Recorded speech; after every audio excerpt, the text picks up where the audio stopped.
8:44, 7:44 en las Islas Canarias. Estoy aquí con dos tertulianos excelentes. Don Isaac Blasco, ¿qué tal está usted? Buenos días. Aparte de morenito. Bueno, moreno alicantino. Moreno alicantino. Sí. Y don Mario Noya, también morenito, ¿qué tal está usted? Muy buenos días. Bueno, don Isaac Blasco. Dígame.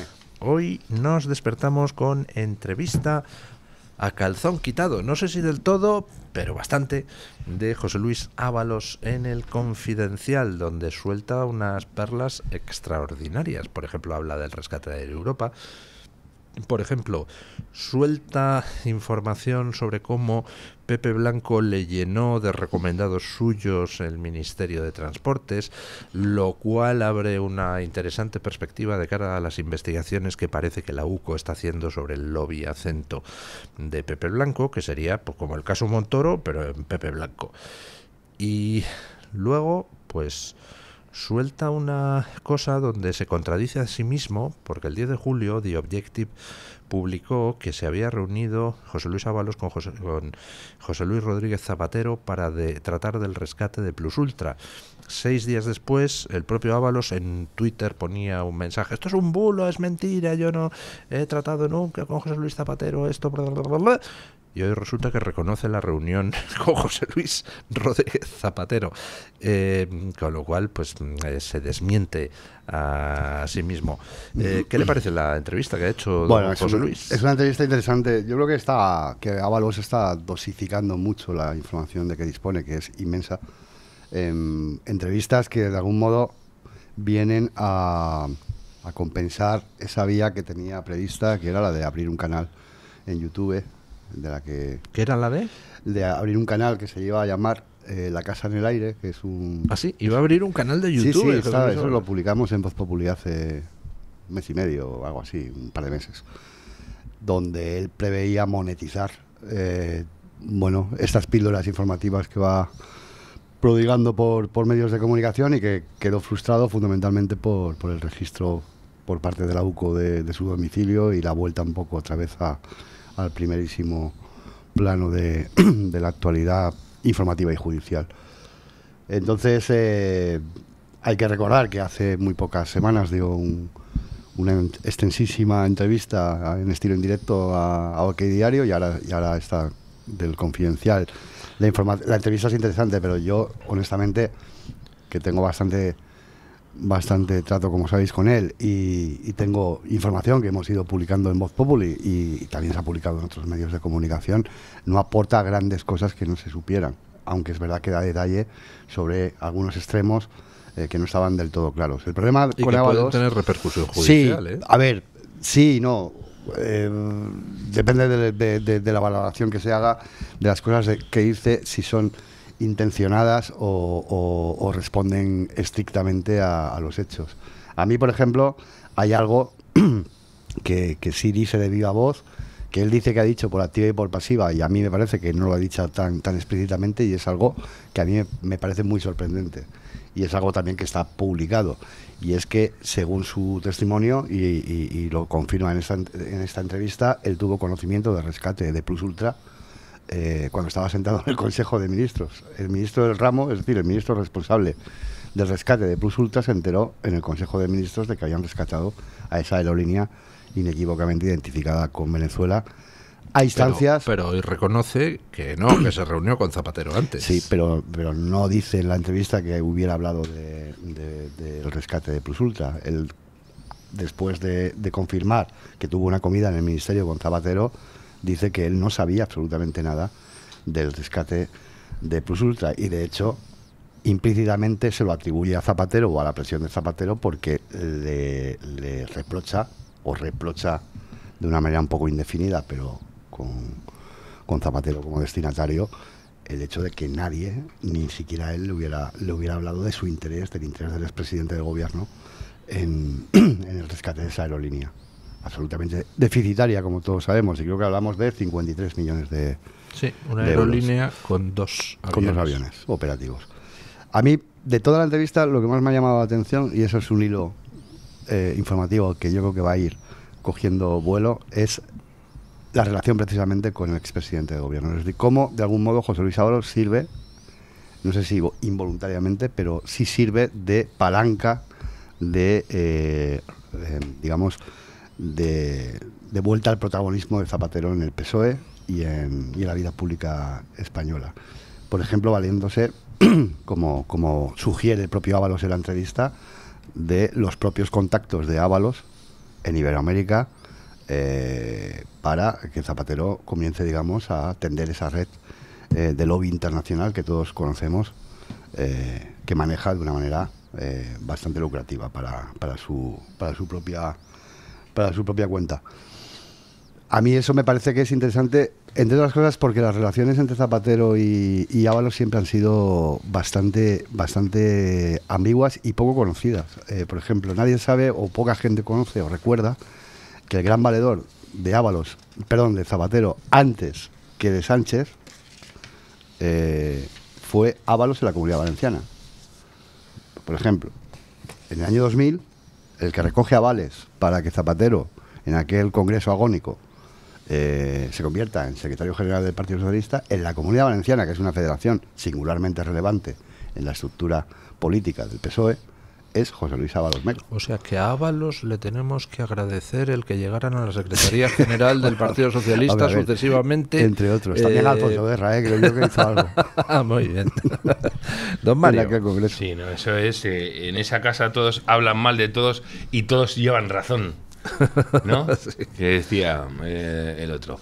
Pues a mí me choca eso. ¿El qué? Que... pero no lo sé. No soy un insider del PSOE. ¿El qué le choca? Que todos hablen mal que de todos. Zapatero llegara a Sánchez a través de Ábalos, que necesitara a Ábalos, quiero decir. Como si fuera Felipe González. Hombre, a ver.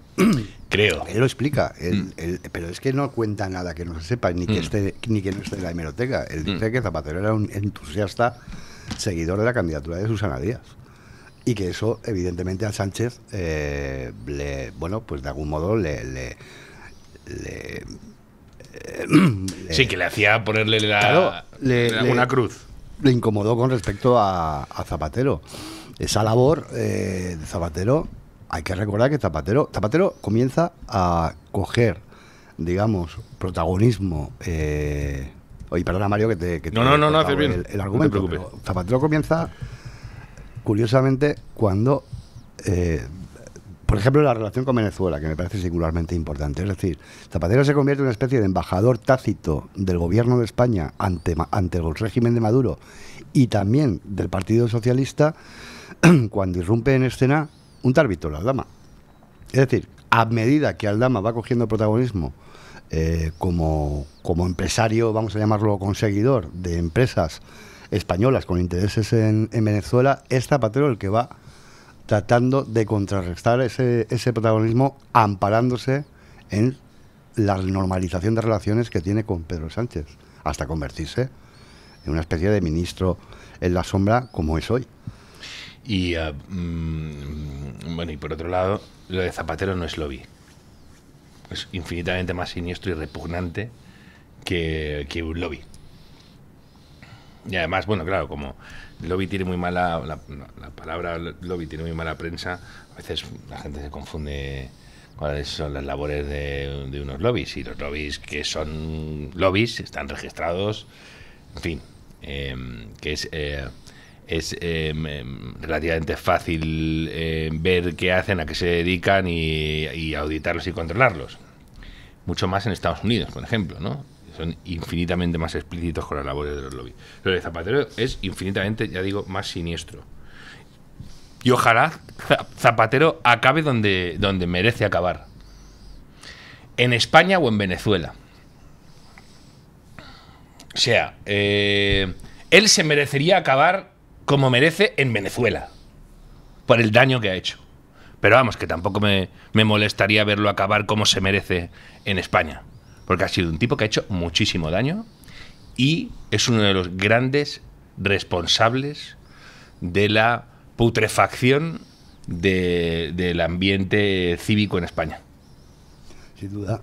Yo siempre he pensado que Pedro Sánchez es una versión acompasada a los tiempos de Zapatero, que es el que comienza absolutamente esa estrategia frentista que solamente le viene bien a una parte muy determinada del PSOE, que es la que representa actualmente Pedro Sánchez. Es decir, yo creo que Zapatero toma la determinación, lo dijo en una frase que a mí me gusta recordar de Felipe González porque me parece singularmente gráfica, y es que Zapatero centrifugó España, y es verdad.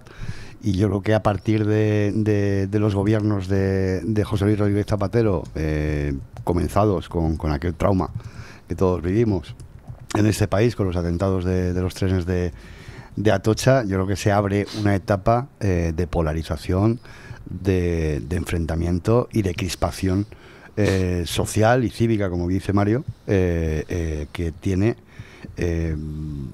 unas bases argumentales, yo creo que absolutamente estudiadas y estratégicas, y el que las impone y el que las introduce en nuestra sociedad es evidentemente Rodríguez Zapatero, y Sánchez no está sino de algún modo cerrando ese ciclo para tratar de convertir España en lo que no era antes del año 2000.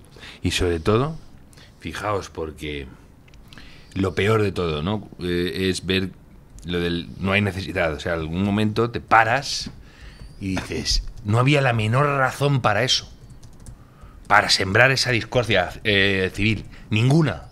No acabábamos de salir de una guerra, no acabábamos de salir de una dictadura. Estaba asesinando una organización terrorista que nos había costado un montón unirnos contra ella y para ponerle freno de alguna manera. Y viene este indeseable, este miserable, este enemigo de España y lo hace saltar todo por los aires. De verdad es el típico caso que si te paras, claro, vivimos enterrados en informaciones y tal, pues te paras y dices, ¿y por qué? O sea, ¿por qué pasó esto? Es cuando no los perdonas. Claro, es cuando no los perdonas. Sí, lo que pasa es que el umbral ético, yo creo que ya de algún modo ha conseguido, como la capacidad de sorpresa es ilimitada porque cada vez la hacen más gorda. Se explica, por ejemplo, que un personaje como Rodríguez Zapatero haya recibido nada menos que las medallas de San Raimundo de Peñafort, que es la medalla de la justicia española, la distinción más prestigiosa a la que puede aspirar un jurista en este país. Algunos juristas galardonados con esa medalla han renunciado a ella en protesta porque se le conceda a un ser repugnante como Zapatero. Sí, pero fíjate, es que estamos ante un personaje, perdona Mario, que ahora mismo está haciendo noticia por una cuestión muy puntual, y es por haber contribuido en una negociación a un canje con Estados Unidos en el que se ha colado un señor que se ha cargado a 3 personas en el barrio madrileño de Usera. Es decir, que no tiene nada que ver con componentes políticas o que tengan que ver con la oposición al régimen venezolano. Pero no se cuelan, ahí no se te cuela nada, imagínate, en ese tipo de canjes.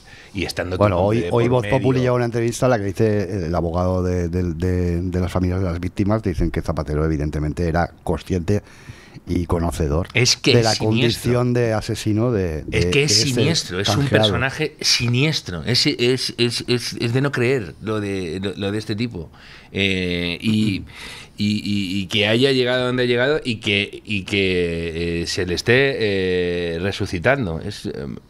Por cierto, hablando de las distinciones, de las grandes distinciones cívicas, ¿no? Este es otro gran problema. Se devalúan, no, dejan de ser distinciones. Acordaos cuando en Madrid le entregó las llaves de la ciudad a Gustavo Petro, ¿no? Sí, señor. Dices, bueno, pues ya está. Y te dicen desde el ayuntamiento, es que esto se hace siempre que viene un mandatario. Bueno, pues entonces no es una distinción. Es, de hecho, lo contrario a una distinción, es una aberración. Mirad, Madrid es tan casa de... que a cualquiera que venga con una distinción se le distingue. Distinción, es decir, perdón, cualquiera que venga con galones de mando. Es decir, aquí viene el mayor criminal de guerra y si viene yo le voy a regalar las llaves de la ciudad. No hagamos eso. Es que eso es se devalúa ya no solo ese galardón sin la institución que les concede, ¿no? Y alguien con dignidad te dirá, ¿que me vais a dar las llaves de dónde? ¿De Madrid? Uy, no. Esa llave la tienen asesinos, criminales, narcos, lo peor de cada casa. Sí, la tienen. Bueno, pues entonces yo no la quiero. Meteosla por... Pero eso hay que hacerlo con todas las... Es que es una pena. Recordemos que el Congreso español le concedió a Petro una ovación. Hablas del Congreso de los Diputados, ¿verdad? El Congreso de los Diputados. El Congreso de los Diputados. No, alguien dijo, muy bien, dijo, bueno, pues entonces, y además no les gusta ahora utilizar el inclusivo con femenino, pues que lo llamen las Cortes Españolas, pero con españolas. No se puede llamar las Cortes. No, pero digo, imagínate. Porque las Cortes hace referencia al conjunto formado por Congreso y Senado. Pero pero eso tú crees... Pero vamos, de todas formas, el Congreso de los Diputados se sigue llamando Congreso de los Diputados. No se puede cambiar por una reforma reglamentaria del Congreso y se seguirá llamando Congreso de los Diputados en el exterior y seguirá siendo el Congreso de los Diputados. Pero lo que han acordado es que ellos se van a referir al Congreso solamente. O sea, que en las actas pondrán Congreso en lugar de Congreso de los Diputados. Pero no pueden cambiarlo porque está en la Constitución. Eso Congreso de los Diputados. Pero aparte, y fíjate, lo que haces tú mismo con las... De nuevo, estos detalles que parecen nimios hablan de la descomposición de un régimen. Porque llega una autoridad y dice, hola, soy autoridad y voy a dejar de llamar a esto como oficialmente se llama porque estamos en la uni, en la asamblea, liándonos petardos y mirando a la de al lado a ver si se le puede hacer algo. Oye, ¿pero qué es esto? Y además son los mismos que se empeñan también en decirte que oficialmente llames a La Coruña en el ayuntamiento, o si no le retiras las subvenciones y le declaras la guerra, etcétera. ¿Pero de qué vais? Bueno, pausa publicitaria y continuamos comentando la actualidad. Bueno, hay un asunto que, pues comparado con la catarata de corrupción que estamos viviendo, pues casi puede parecer menor, pero de menor no tiene nada. El asunto Huawei. Hoy informa El Independiente de que el jueves Moncloa reunió a representantes del Ministerio del Interior y del CNI, vamos, a toda la cúpula de los espías españoles, de los servicios de información españoles, por el asunto de Huawei, para ver qué hacen. Porque, claro, si en España se protesta contra asignar a Huawei el almacenamiento de escuchas confidenciales, pues a Sánchez le importa un pepino, pero es que el asunto ha traspasado nuestras fronteras y en Estados Unidos ya hay quien está pidiendo formalmente en el Senado americano que Estados Unidos restrinja la compartición de información de inteligencia con España, porque claro, se corre el riesgo de que esa información termine en el despacho de los servicios de espionaje chinos en Pekín. Y no sabemos cuál fue el resultado de esa reunión en Moncloa de espías españoles para evaluar el asunto Huawei, pero lo que sí sabemos es que, como el gobierno no rectifique, nos arriesgamos a quedar aislados en la comunidad de inteligencia. Y hoy The Objective también añade otra nota curiosa. Sánchez decidió no incluir a Huawei en la lista de proveedores tecnológicos peligrosos 4 días después de reunirse con el ministro de Exteriores chino. Y si a eso le unimos cosas como que las hijas de Zapatero pues han tenido a Huawei o le tienen como cliente, que el lobby de Pepiño Blanco y de Alfonso Alonso ha tenido a Huawei como cliente, que la mujer del ministro de Exteriores ha sido vicepresidenta de Huawei en España, pues hombre, a mí me surge una duda. Resulta que aquí hay mucha gente cobrando de Huawei. A ver si Sánchez va a ser el único que no cobra de Huawei. No sé, se me plantea. Seguramente la respuesta es afirmativa, porque Sánchez es un hombre honesto, como todos sabemos, ¿no? No sé, yo con tanto viaje a Pekín, a mí me da que, no digo que cobre o deje de cobrar, pero que tenga conocimiento de lo que significa poner datos críticos de nuestra seguridad en manos de una empresa china, muy respetable, pero china. Yo creo que evidentemente las cosas que ocurren en el Ministerio de Interior tienen una explicación complicada. Hay múltiples lagunas de información con respecto a lo que se hace en Interior en cuestiones de contratación, que algún día supongo que aflorarán en su conjunto y merecerán una explicación detallada a los españoles, porque a mí me consta que respecto a ese departamento hay cosas que no están precisamente definidas por la transparencia.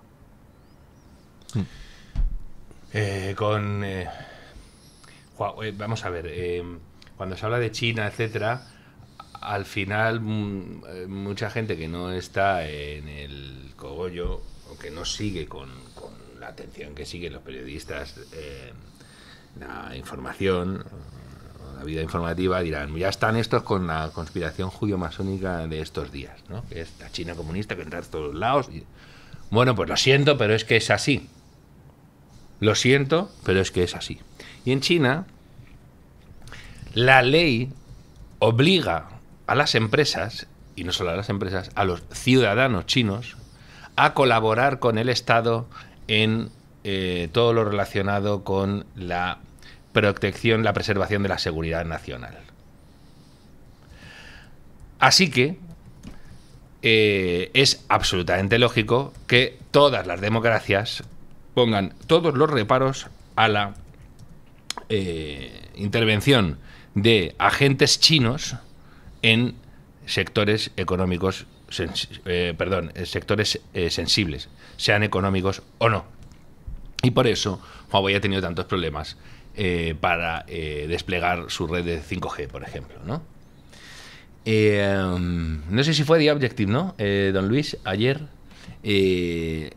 donde se recogía la noticia esa de que había provocado estupor en Europa que le estuvieran asignando a Huawei en España cosas tan sensibles como las que estamos viendo últimamente, ¿no? Que tengan acceso ellos que sean ellos los que gestionen las cuestiones las escuchas judiciales, etcétera. Es que es escandaloso. Por no decir que un gobierno tan turbio como el nuestro confíe esos datos tan sensibles al gobierno más turbio del planeta, que evidentemente no ayudará a Pedro Sánchez por lo majo que es o por lo bien que se está en las saunas en España, que es la segunda potencia, la España socialista es la segunda potencia del mundo en saunas después de Finlandia, ¿de acuerdo? No lo hacen por eso, lo hacen por otra cuestión, por otras cuestiones. Y España además es socio de la Unión Europea y la vulnerabilidad de España hace vulnerable a la Unión Europea en su conjunto. España además pertenece a organizaciones internacionales también de otro cariz como la OTAN y España tiene un lugar geoestratégico absolutamente sensible. Así que cualquier cosa relacionada con la seguridad nacional española que quede en manos de chinas o en las que interfiera China o en las que pueda interferir China es material altísimamente sensible para infinidad de gobiernos. ¿Qué sucede también, por otro lado? Que hay mucha gente que se piensa, bueno, pues entonces ya está. Este se ha pasado de listo y ahora nos lo van a sacar de encima. No juguemos a eso. Sobre todo, por ejemplo, la gente del PP, que están diciendo, ¡uy! ¡Huawei! ¡Los chinos! Oye, pero por el amor de Dios. O por el amor de porn. No hagáis eso. No hagáis eso. Porque nos ponéis de muy mala leche. Porque vemos lo que hay ahí en las relaciones del PP con las relaciones con China, perdón, exacto. Y con esa y concretamente con esa empresa. No hagáis eso. No hagáis eso. Porque de hecho, van a poner un petardazo en el culo. El hijo de González Pons está trabajando en el lobby Acento, que ha tenido como cliente a Huawei. El propio González Pons. González Pons escribió un artículo. González Pons escribió un artículo que lo tenía yo, reproduje partes en Twitter, hablando además que parecía Frantz Fanon y decía, Europa no puede seguir siendo una colonia, y lo estaba diciendo por Estados Unidos.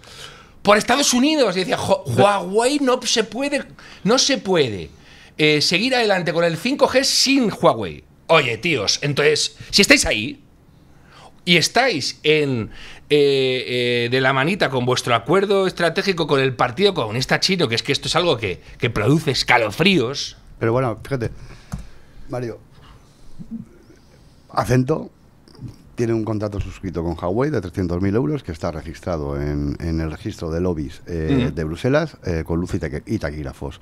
Yo no digo si Acento está influyendo o no influyendo digamos, en convertir nuestra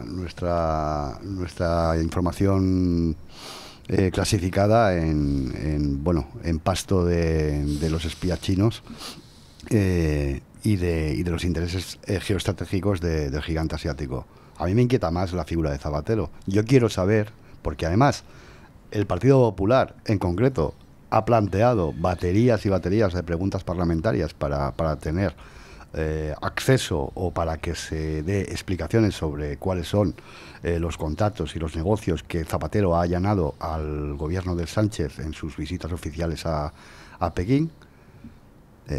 Yo quiero saber cuál es el papel fundamentalmente de un lobista como Zapatero, más que de una empresa que por lo menos hace las cosas de acuerdo al marco regulatorio de la Unión Europea, con un contrato de X... Pero ahí hay que hacer una precisión. Independientemente de que sea legal o no lo que haga Acento, el hecho de trabajar para una empresa tecnológica del régimen chino, que es un régimen genocida, pues éticamente no es muy admisible, lo siento. Pero aquí, vamos a ver si ahora nos vamos a rasgar vestiduras por los umbrales éticos. Sí, me las rasgo. Pues me parece muy loable por parte del director de este programa. No esperaba menos de don Luis del Pino, pero hay que tener en cuenta quién constituye Acento y cuáles son los intereses mercantiles de Acento y con qué están relacionados, fundamentalmente con la esfera de poder de este país. ¿Sabes y una cosa que ha comentado usted, que el hijo de González Pons hace años el hijo de González Pons sigue a fecha de hoy en el Consejo Asesor de Acento. No, que lleva desde hace años. Vale. Pero si lo peor de Acento no es eso. Lo peor de Acento es lo que representa Acento. Acento somos las dos patas del banco, PP y PSOE, y aquí vamos a gestionar lo que no podamos gestionar abiertamente o por la política o las famosísimas puertas giratorias, etcétera. En un país que estamos diciendo que vive en plena discordia civil desde hace 25 años, precisamente por estos tipos. Sí, pero lo que yo quiero decir, Mario, es que sin menoscabo de que se pueda objetar o debatir en torno al papel de una empresa privada con muchas conexiones institucionales como es Acento, como todos sabemos, yo creo que a mí me parece más inquietante, uno, que el Ministerio del Interior dé la oferta a una empresa china, porque dice que es la más competitiva. Y dos, que elementos en la órbita del poder institucional de este país, y me refiero evidentemente al expresidente Zapatero, estén ejerciendo un papel sobre el que hay una opacidad extraordinaria y sobre la que los españoles no sabemos absolutamente nada, y no por falta de haberlo preguntado. Es decir, ahora mismo Sánchez se ha convertido en un socio preferente del régimen chino, ha acudido a Pekín hasta en 3 ocasiones durante su mandato de 7 años largos, y no sabemos qué se ha ventilado en eso. Lo que sí sabemos son las advertencias de Bruselas, diga lo que diga el gobierno de España, sobre el riesgo que corremos en el conjunto de la Unión Europea por el hecho de que España haya virado completamente sus relaciones diplomáticas y su orientación geoestratégica hacia el este, abandonando el eje atlántico. Lo que no sabemos es, uno, ¿qué se ha concretado en esas visitas? Dos, ¿qué contratos concretos ha negociado Zapatero? Porque sabemos que Zapatero ha sido la punta de lanza de los viajes oficiales de Pedro Sánchez. No sabemos cómo afecta al conjunto de la seguridad de este país y no sabemos si alguien se ha llevado algo por esas gestiones extraoficiales. Y yo creo que los españoles merecemos saber si realmente, como dice Álvarez, hay que mirar necesariamente a China, si realmente nos hemos convertido algo así como en la plataforma de expansión china, de la influencia china en el conjunto de Europa. Tendremos que saber al menos qué nos llevamos a cambio, si es que nos llevamos algo. ¿Cuántas visitas ha hecho Sánchez a China? 3, si no recuerdo mal. Y Xi Jinping fue el primer presidente chino en visitar España en 13 años cuando vino, en 2018. Y luego estoy mirando aquí que hizo una visita privada a Canarias. En claro, 2024. Si no hay más que irse al archipiélago. A ver, una comunidad autónoma española ahora mismo es un hub, como dicen los cursis, logístico absolutamente vital para los intereses chinos en África Occidental. ¿Habéis visto lo que es Canarias? Y lo que... O sea, el temazo que vamos a tener en Canarias con infinidad de cosas y no se le presta atención. Canarias que está desarbolada. Canarias que... No sé, yo tengo 48 años. Cuando yo era pequeño, Canarias, ¿a qué se asociaba Canarias? Cuando aún los españolitos medios no viajaban por ahí fuera, ¿no? Pues al sitio donde te gustaría viajar, conocer, etcétera, ¿no? No el turismo low cost que ahora asocias a Canarias, etcétera. Bueno, pues Canarias se ha convertido en una de las comunidades más dependientes de subvenciones, etcétera. Se ha hecho famosa ahora por protestas contra su principal fuente de ingresos, el turismo. Se ha hecho famosa por protestas contra prospecciones petrolíferas, etcétera. Y está, como dice Isaac, en el eje de cosas de las que no se informan en España, que es la actividad china en el occidente de África y Marruecos haciendo cada vez más importante su despliegue económico con los recursos que hay en las aguas que son o Canarias o que rodean al archipiélago. Y aquí no dice nadie ni mu. No, además es curioso porque cuando empezó Repsol a prospectar las aguas canarias, donde, oiga, resulta que Marruecos está a nada de distancia extrayendo petróleo, y entonces Repsol empieza a prospectar en las aguas territoriales canarias y empieza el PSOE a alentar, el PSOE y toda la izquierda a alentar toda una campaña. No queremos petróleo, no queremos petróleo, porque van a hundir el turismo y tal, tal. Total, aquello queda en nada. Repsol cerró el asunto de una forma, para mi juicio, un poco rara. No sé si es que recibió alguna indicación de da igual que encuentres petróleo o no te lo vamos a autorizar. Y entonces resulta que petróleo no, porque el turismo es lo que mola, pero luego se ponen a hacer manifestaciones contra el turismo y empiezan a aceptar una avalancha migratoria que ha hundido el turismo de Canarias. Dices, hombre, lo que quieren es empobrecer Canarias, ¿no? Está claro. ¿No? Y sobre todo, que es que lo que ha dicho Isaac, que es que la clave es que Canarias es importantísima. Y en las cosas que es importantísima, no se está informando España. Cuestiones de los recursos, la presencia china ahí. Y aquí no pasa nada. Y encima en Canarias tienen una clase política de salir corriendo. Sí, donde la corrupción es transversal, donde están todos pringados en todo y donde nadie escarba en la corrupción, porque entre bomberos no se pisan la manguera, ¿no? Tremendo. Yo creo que unos más que otros. Claro,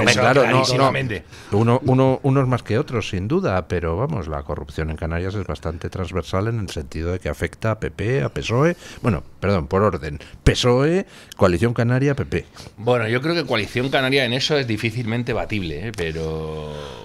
Bueno, pero en fin, estamos hablando de profesionales, los del PSOE, Coalición Canaria juega en la Liga de Aficionados comparados. De Tito Berni y compañía. Sí. Vaya tela. A ver qué supera eso. Pero fijaos a qué grado de degradación hemos llegado. Que efectivamente te tienes que acordar de Tito Berni. Sí, la verdad es que sí. Que te tienes que acordar de Tito Berni. Y ahí seguimos. Los estragos. Es verdad, ahora que lo dice. Yo lo he dicho en voz alta, pero es que me acabo de sorprender por la puntualización de Mario. Que tengamos que acordarnos de una escandalera de ese calibre da idea de en qué nivel estamos. Eso tenía que haber hecho caer no solo un gobierno, es que tendríamos que estar haciendo entrevistas en prisión a gente por ese tipo de cuestión, de las fechorías que se hicieron ahí, con España encerrada.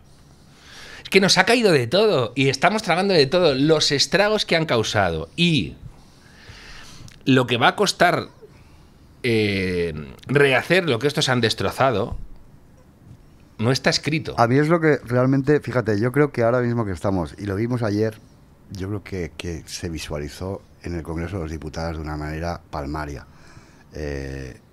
Un Ecuador de legislatura, ayer se cumplieron, o en estos días se cumplen 2 años de legislatura, por llamarlo de algún modo, en el que la debilidad del gobierno y el margen de maniobra es absolutamente limitado, ¿no? Bueno, ayer la derrota fue clamorosa con el decreto eléctrico. Yo creo que es una metáfora, ¿no? Es la imagen de un estado terminal en un régimen político. Y no digo gobierno, hablo de régimen político. Pues mire lo que declara Junts, informa hoy The Objective. Junts afirma en Petit Comité que ve a Sánchez de salida y que le exprimirán hasta el final. Claro. Vamos, ¿a quién le puede sorprender eso? A mí me lo describieron porque me precio de tener buenas relaciones en ese mundillo, en ese ámbito. En el Juntsero. Sí. Me lo definieron como un cadáver al que hay que quitarle hasta los botones. Y me gustó mucho la imagen. ¿Un cadáver? Un cadáver amortajado al que hay que quitarle hasta los botones. Pero fíjate, yo creo que dentro de Junts, porque Junts es un mundo muy, muy complejo, hay personas que tienen una visión. Esto va a parecer un poco, probablemente los oyentes no me lo van a perdonar, pero que tienen una visión de Estado mucho más intensa que la del propio Sánchez. Es decir, que creen más en el Estado de Derecho, aunque sea para exprimirlo, en el Estado de Derecho español, aunque sea para exprimirlo y valerse de él, que el propio Sánchez, que no cree en el Estado de Derecho como viene acostumbrándonos, ¿no? Sí, pero hay... Pero luego, y acabo con el tema de Junts, el asunto de exprimirlo, a mí me podría parecer escandaloso, objetable, inmoral, criticable, si no fuera porque lo dicen por activa, por pasiva y por perifrástica. Es decir, lo dicen a quien quiera escucharlo. Es decir, tú hablas con Míriam Nogueras y Míriam Nogueras lo primero que te dice públicamente en una entrevista o una conversación informal es que ella está aquí en Madrid para sacar todo lo posible. Exacto. Para los intereses, ella dice, de Cataluña. Yo creo que es los intereses determinados de una parte de los catalanes, que son los que creen. Exacto. Mira, es que esa es la clave. Esa es la clave. Míriam Nogueras es todo lo que debemos evitar en las reconstrucciones. O sea, la reconstrucción nacional pasa porque personajes como Míriam Nogueras no pinten ni el pasillo. No pinten absolutamente nada en la política española. Sí, pero lo que quiero decir es que... Sí, te entiendo. Ella tiene un papel asignado muy determinado y lo está cumpliendo. Claro, por eso digo, y la tipa hace muy bien su papel, pero es que su papel es tóxico para España. Y al PP, hay que decirle, con Junts no se va a absolutamente ningún lado si no se parte de esta premisa. Habéis perdido. Vosotros, Junts, habéis perdido. Disteis un golpe de Estado y no vais a volver a darlo. Y España no se rompe y vosotros no vais a volver a decidir jamás la política española. Si no se le inculca mentalidad de derrota a los nacionalistas, nos van a comer por los pies siempre, que es lo que han hecho en todo momento. Y la actitud de Nogueras, después de dar un golpe, hay una tipa que se planta en Madrid... Eso se lo podría haber hecho Aznar en el 96, ¿eh? No, pero sí... No, la desgracia fue que en 2017, cuando sale el rey y te permite hacer eso, no vayas con ese mensaje. Tenéis que experimentar la derrota. Y la derrota, en estos términos, es hacerle entender a alguien que jamás va a conseguir sus últimos objetivos. Jamás. Y eso Fíjate que es... Yo es que creo que Junts mantiene un doble, no un doble juego, pero sí una doble faz relacionada con ese ideario y realmente con sus objetivos concretos y materiales, que son los de evitar que el gobierno de ella se convierta en un puyolato, es decir, que se convierta prácticamente en un régimen al estilo del PSOE andaluz, en la época infausta de los ERES, y sobre todo la pugna que se traen con Esquerra Republicana. Yo creo que ahora mismo Puigdemont, no digo que no sea influyente, evidentemente que sí lo es, en la estrategia de Junts, pero yo creo que para hacerse una composición con relación a qué puede pasar entre el Partido Popular y Junts, hay que fijarse en los parlamentarios del Congreso Sí, de los pero Diputados de Junts, no Ya, una pero persona Isaac, que es prófuga de la justicia española y que está ya, pero Isaac, ¿tú te acuerdas a miles de kilómetros. ¿Te acuerdas? Otra vez tenemos que decir un te acuerdas. ¿Te acuerdas de Duran Lleida y de Unió? Esos eran los buenos. Bueno, No, es que no eran buenos, eran más malos que tú las sabes lo arañas. tú sabes lo que decían de Duran Lleida, ¿no? Ni una mala palabra ni una buena acción. Me parece que lo Pues, define perfectamente. Al PP hay que decirle, oye, ¿habéis visto a estos que se chulean de que están destrozando España? Y además se chulean con esto. ¿Qué queréis? ¿Inmigrantes ilegales? Los que queráis, en Cataluña no entra ni uno. Yo te apruebo lo otro. ¿Qué queréis? ¿Cerrar nucleares? Cerrar con candado. Las nuestras no. Eso hay que decirles al PP, ni se te ocurra jamás volver a ir por ahí. Pero- Ni se te ocurra jamás volver a ir por ahí y a matar tus marcas. Pero ¿por qué Junts es consecuente ¿por qué digo que es consecuente en el Parlamento No, sí, con por relación desgracia, a claro. los intereses que sirven y a los intereses que defienden? Porque, por ejemplo, cuando hay una medida de Sánchez que va en la línea de flotación o contra la línea de flotación de la propia supervivencia política de Junts, le dan sopa con ondas, por ejemplo, la reducción de la jornada laboral. Vamos a ver. Claro. Junts le ha manifestado en privado y en público 100.000 veces a Yolanda Díaz que no va a transigir jamás con esa medida. ¿Por qué? Pues lo estamos viendo, como Sánchez Llibre, por ejemplo, el presidente de la patronal catalana, ha alabado la firmeza de Junts, porque el grueso de votantes de Junts en Cataluña son autónomos. Claro. Y evidentemente no les interesa tener empleados en pequeñas empresas, que son las que dominan o las mayoritarias en Cataluña y en ese tejido de votantes, ver la jornada de sus trabajadores reducida. Es así de claro. Y no sabes las veces que se le ha dicho por parte de Junts que era completamente inviable que esos 7 votos apoyen la reducción de jornada laboral. Ahí, por otro lado, el PP, vamos a ver, el PP vive criminalizado por el PSOE. Un momento. Se está usted metiendo en Honduras, pausa publicitaria y viva Honduras. Bueno, había mencionado al PP don Mario Noya. Yo ya sabéis que soy muy crítico con el PP, pero ayer el PP hizo algo que, mira, pues he alabado esta mañana en las noticias y lo vuelvo a alabar. Con el decreto eléctrico, donde han dejado parte de sus socios tirado a Pedro Sánchez, en concreto el BNG, Junts y Podemos votaron ayer contra el decreto eléctrico. Hubo muchas presiones de las eléctricas al PP para que rescatara a Sánchez por enésima vez, pero por una vez el PP se ha mantenido firme y votó contra el decreto eléctrico y Sánchez sufrió ayer una derrota clamorosa en el Congreso que pone de relieve pues su soledad, ¿no? Bueno, pues oiga, está muy bien. Una vez que puedo aplaudir al PP, le aplaudo, ¿no? Y lo que le importa es a Sánchez. El problema del I con Sánchez es brutal. Es decir, ya digo, estamos en un modo inercial, ha pasado cualquier cosa, puede pasar cualquier cosa, y lo único cierto en esta vida, aparte de la muerte, es que Pedro Sánchez siga ahí.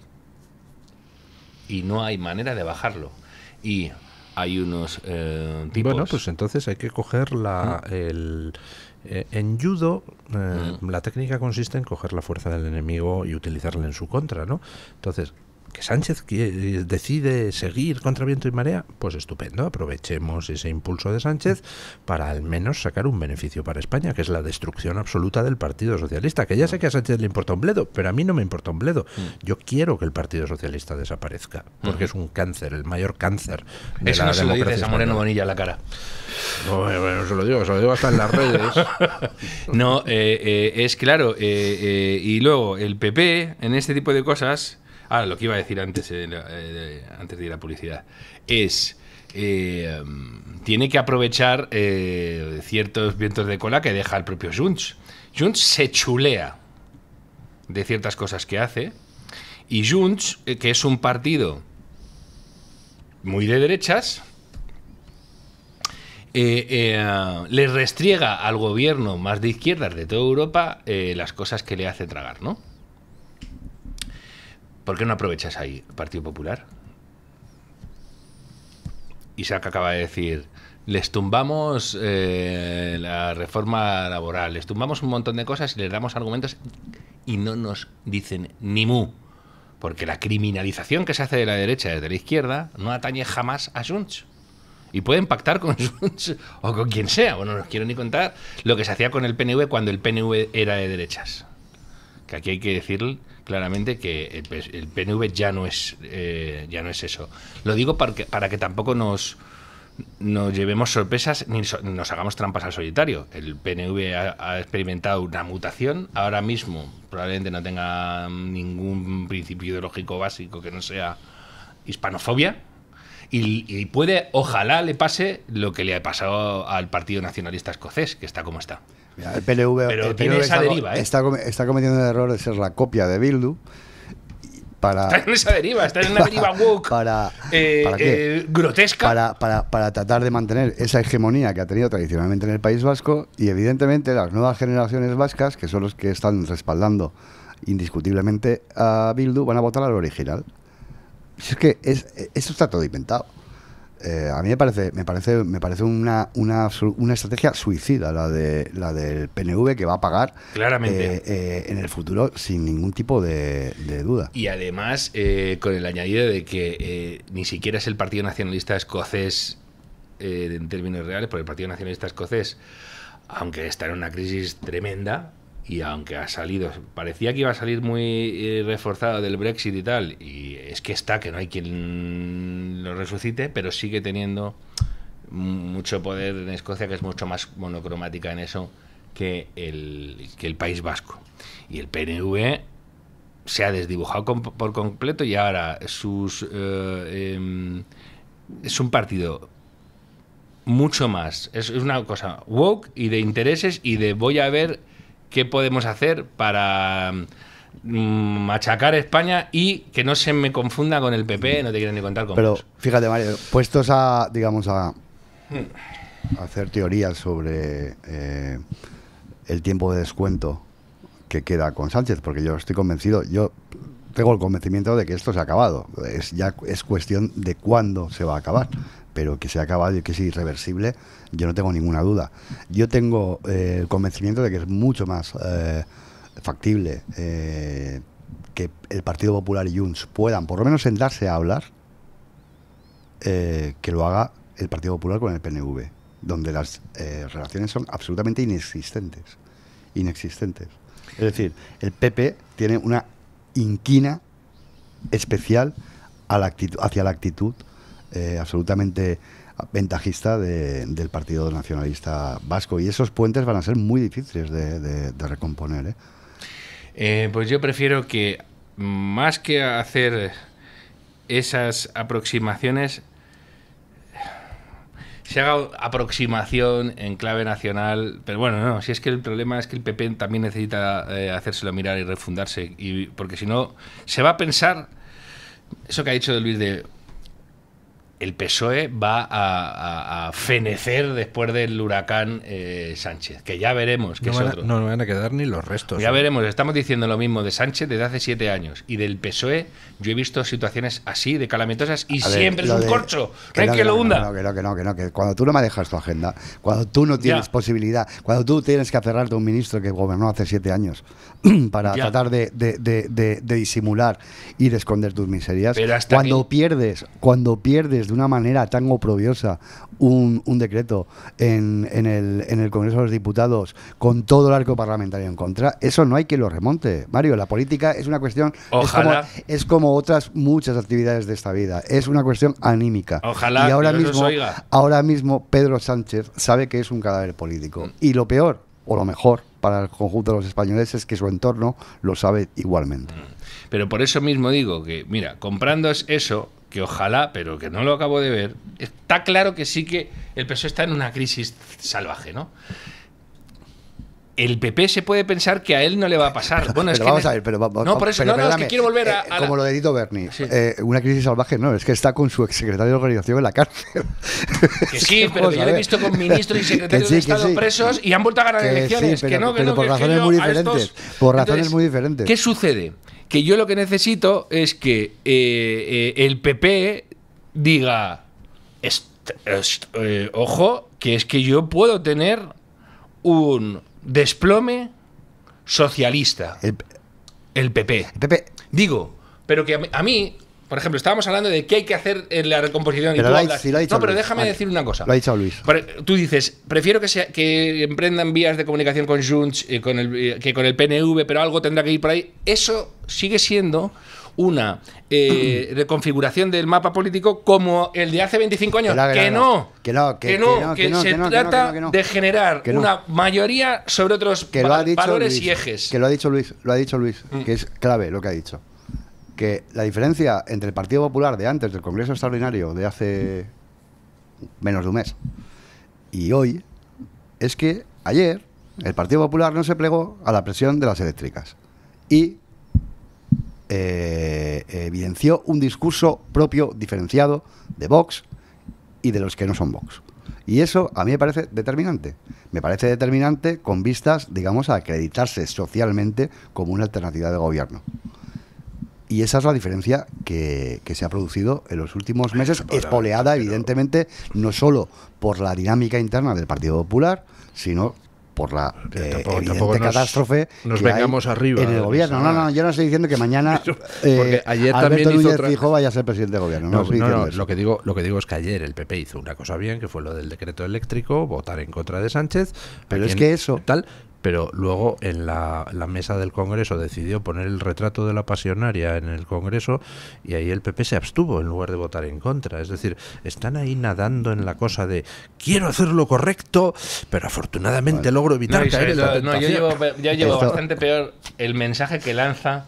Pero vamos a ver. El que puede hacer sombra a Feijóo, que en estos momentos es, creo, mucho más que Ayuso, Moreno Bonilla.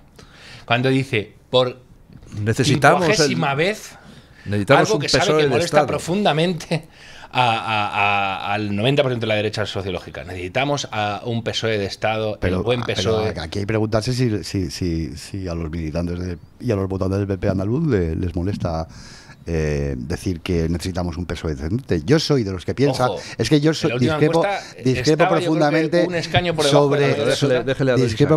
sobre lo que ha comentado nuestro director respecto a su deseo de que desaparezca el PSOE. Yo creo que el PSOE, como partido histórico en este país, ha tenido un enorme protagonismo y muchas cosas positivas. Coño, y también muchas negativas. Por su historia, por su trayectoria. El problema es que nuestra indignación, me parece más que justificada y lógica, con el sanchismo, nos hace confundir el PSOE con el partido sanchista. Y esa me parece que es la trampa.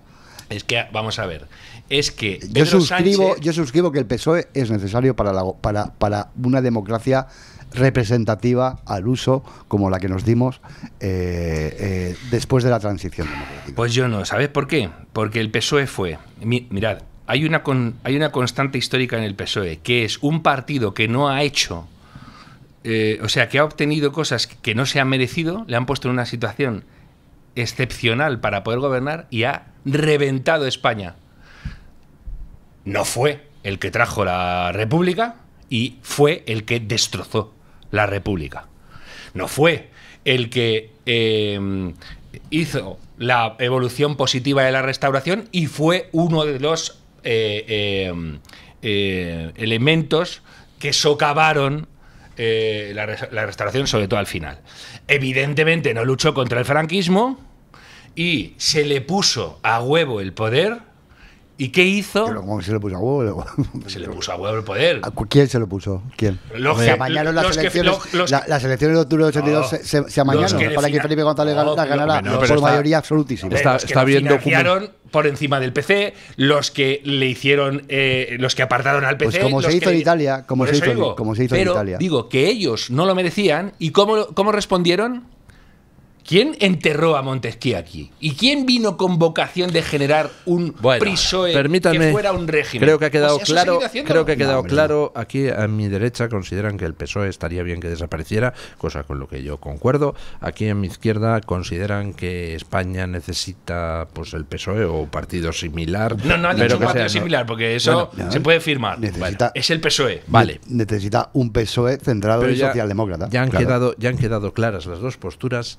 Y ahora vamos a los hechos, porque esta mañana yo comentaba en las noticias pues algo que me parece enormemente simbólico y que marca el fin de ciclo.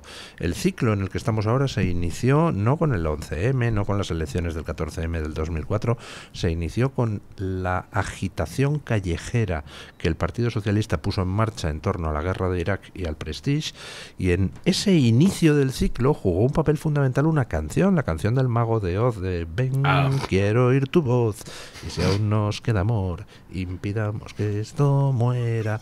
Bueno, pues ahora resulta que ese grupo, una de cuyas canciones, la más famosa, pues marcó aquel inicio del ciclo socialista, ahora resulta que el Ayuntamiento Socialista de Villagarcía de Arosa amenaza a Mago de Oz con cancelar el concierto que tiene previsto por haberse atrevido a criticar la corrupción de putas y cocaína del socialismo.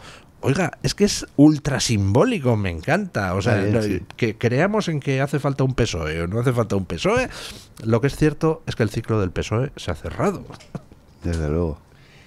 Que, bueno, pues nada, seguir enterrando al Partido Socialista que sigue gobernando y que sigue acogotándonos y que es que no está muerto. O sea, pero vamos a ver. Mire, pero bueno, por Dios, chicos, don Mario, mire, está muerto. Mire a Grecia. Mire a Grecia. Está ahí. Son ellos. El que me está robando el bolsillo, el que me está metiendo la mano en el bolsillo de manera indecente. Son ellos los que voy a coger el tren hoy. Vámonos los tres hoy. ¿A dónde vamos? Por favor, una paella, don Mario, Alicante. Retroceda. No podemos, porque los trenes no llegan. ¡Por ellos! ¡Pero está muerto! ¿Pero qué, ¡Que no está muerto! Pero retroceda. Del PSOE que nos está jodiendo la vida. De ese, de exactamente ese. Ha dicho fastidiando. Jodiendo, no, ojalá fuera fastidiando. Un fastidio se sobrelleva. Estos nos están jodiendo 30 la vida. años atrás y dígale a un francés que el todopoderoso Partido Socialista francés va a desaparecer. Dígaselo a un griego, dígaselo a un italiano, dígaselo a un alemán. Pero es que no existen. Bueno, ¿no? pues aquí tampoco va a existir el en SPD breve. Sí existe. El Partido Socialista no existe en Francia y en Italia tampoco. No, es que esa es la gran diferencia. El SPD ya es tercera fuerza. Y aquí en España, el Partido Socialista, al ritmo que vamos, va a ser tercera fuerza antes de fin de año. Entonces, pues pero sí, ahora usted puede sostener, en España va a ser eterno. Mira, voy a sostener esto. A mí lo que me extraña es que sea tercera fuerza de aquí a fin de año. Es que estaría abocado a la extinción. Que por eso digo que lo de Sánchez se ha acabado. Es que se ha acabado. Es que es que metafísicamente es imposible que el PSOE con Sánchez al frente pueda recomponerse y pueda sobrevivir desde el punto de vista electoral. ¿Es así? Mirad, una de las claves del gobierno de Sánchez es que él laminó al PSOE. Que él, para poder hacer las fechorías que ha hecho, entonces, que laminarlo. El que te está fastidiando, o como tú decías. Pero no. Pero el PSOE sigue ahí, es decir... El PSOE sigue ahí. ¿Qué sigue ahí? ¿Qué sigue? Pues ¿Una mira, sede? ¿Sigue una simbología o una parafernalia absolutamente inocua desde el punto de vista práctico? Mira, Isaac, de lo que estamos hablando es de un partido que ha sido el partido que más ha gobernado en tiempo este país, que ha hecho cosas buenas y que ha hecho cosas muy malas, que está secuestrado por un caudillo que no cree en la democracia representativa por la que fue elegido gracias al mecanismo de la moción de censura. Es así de claro. Sí, pero os digo que Pedro Sánchez solo ha podido ser Pedro Sánchez después de acogotar al PSOE, pero sigue teniéndolo con respiración artificial. Ese es el drama que tenemos nosotros. Sí, mira, a mí me contaba un dirigente del PSOE que fue expulsado por Santos Cerdán, paradójicamente, del Comité Ejecutivo Federal, y que ahora ya no pinta, desde el punto de vista oficial, no pinta orgánicamente nada en el PSOE. A mí me dijo que la gente no se mueve por aquello de Alfonso Guerra, del que se mueve en la foto no sale. En la foto, sí. Bueno, pues porque la gente está esperando quién tiene la palanca, quién tiene el botón nuclear de la convocatoria anticipada de elecciones. ¿Quién solamente? Pedro Sánchez. Bueno, la gente está pensando en su sueldo, pensando en su supervivencia política. Ese es el drama. Eso es dramático, evidentemente, que el PSOE se haya convertido prácticamente en un partido empresarial o clientelar. ¿Habéis visto? Pero eso no significa que los cuadros socialistas compren de manera ciega. Le han comprado todo. Le han comprado el Estatuto de Cataluña, le han comprado todo, la amnistía, son una manga de indeseables. Pero ¿sabes por qué? Porque hay que reconocer una cosa a Pedro Sánchez. Y eso es como es. Que Pedro Sánchez tiene todavía tirón en las bases. Bueno, o lo que es como es el tiempo. Que no se detiene nunca. Y es el momento de los oyentes, doña Carmen Carbonell.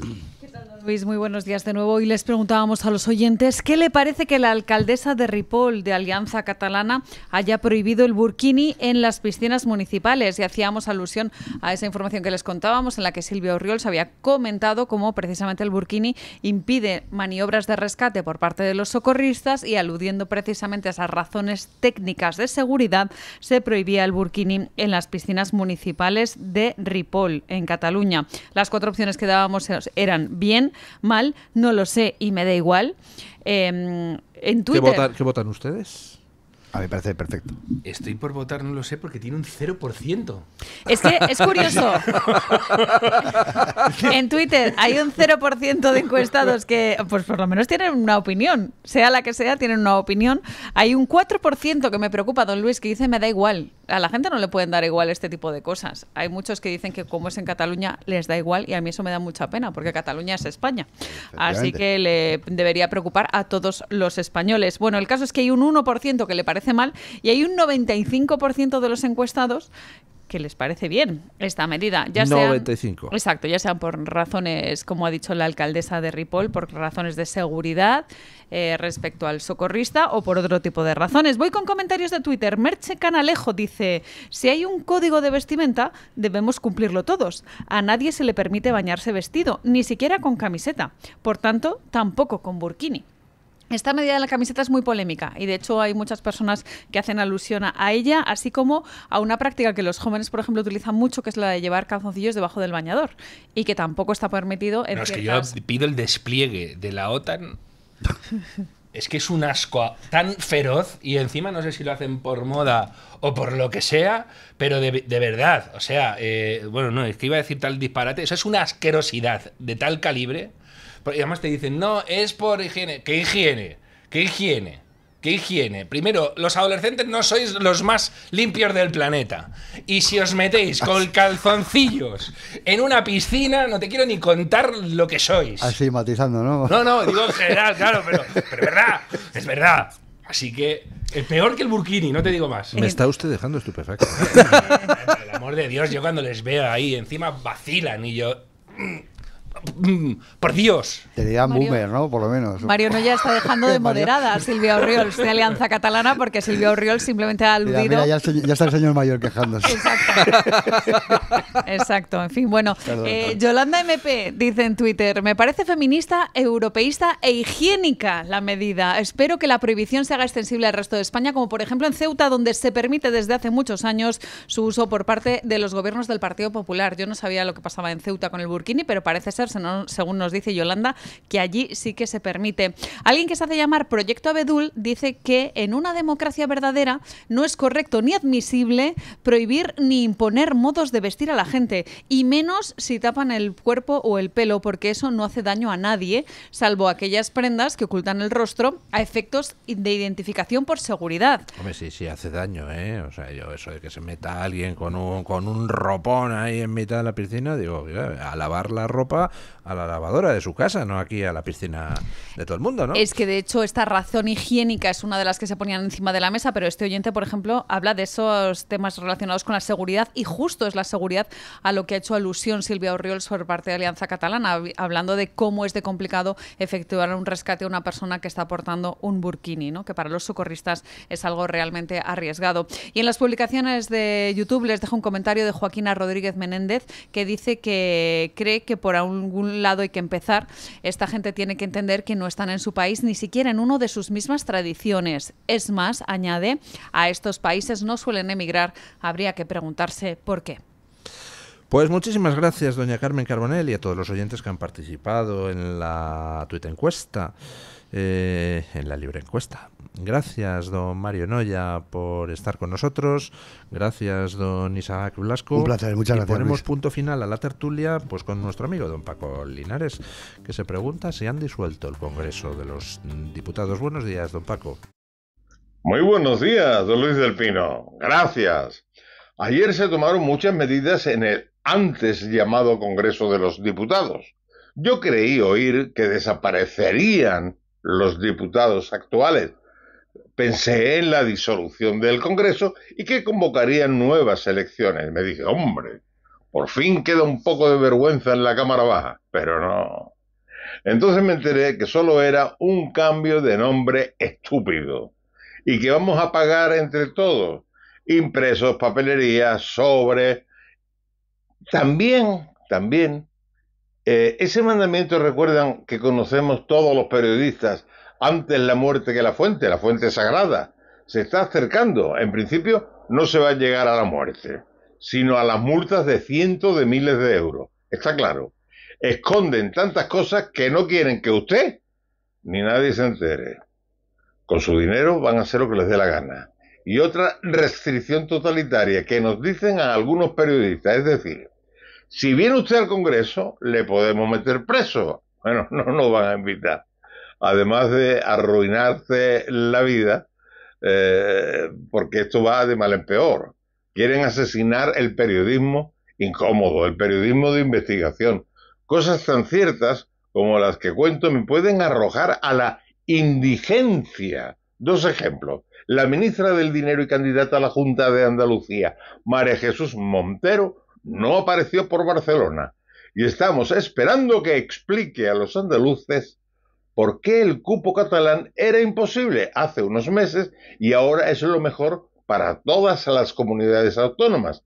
Y la portavoz del Congreso, candidata a la Diputación General de Aragón, Pilar Alegría, se despertó comunera en su pueblo natal de La Zaida, Zaragoza, para asegurar a sus paisanos que nadie es más que nadie, y para mentir sin piedad afirmó: cualquier comunidad puede optar a recabar todos los impuestos.